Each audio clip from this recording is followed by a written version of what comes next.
I am certain that Jesus drank something that we would consider alcoholic. Even at the Last Supper, dealing with the 4 cups, or the one that is yet to be drunk, even if you say it's diluted, there's still some alcoholic content and there's no way to get around it. I think what Scripture consistently shows is are 2 things. Number one is that the concern about alcohol is abuse. Consistently through Proverbs, the issue is the overindulgence in alcoholic beverages. And again, when we get to Ephesians 5, we see the same thing. Do not be drunk with wine, whereas in excess. I can't remember what version I've memorized that from, but the issue is that you're overindulging. That's one thing. But it goes with the second issue. Alcoholic beverages and their proper use by the believer, one who knows God, point to the joy that we will have in the kingdom. We see glimpses of this when we're in the Old Testament, that the mountains will drip with new wine when we have our kingdom images, or when we get to the Last Supper again, what we get is that I will drink anew with you in the kingdom is when I will drink. And so we can't overindulge down here because we're not getting heaven on earth in this imperfect world.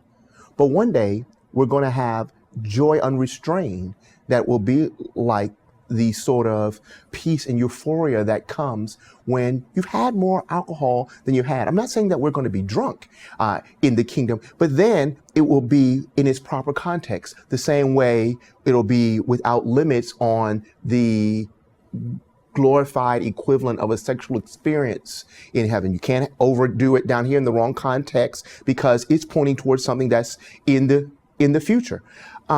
So I think in looking at the alcoholic beverage that way, we would understand if a person's conscience allows, and we won't cause someone else to stumble in their faith, then we should feel the freedom to indulge lightly in the use of alcoholic beverages, not making a standard or a legalistic standard for everyone else. I think it's wise for leaders, when you look at someone like King Arger, to say that it's not for kings, or Lemuel, it's not for kings to drink wine or for rulers to drink strong drink, because we don't want them to pervert justice because they have been intoxicated when they should be making judgments. And so I think it's wise for church leaders to say, oh, we're going to set a standard, whatever that standard is. We're all not going to drink as church leaders in our church, or we're going to set this within a 50-mile radius so we don't cause anyone here to stumble. But to say that no one should ever do it would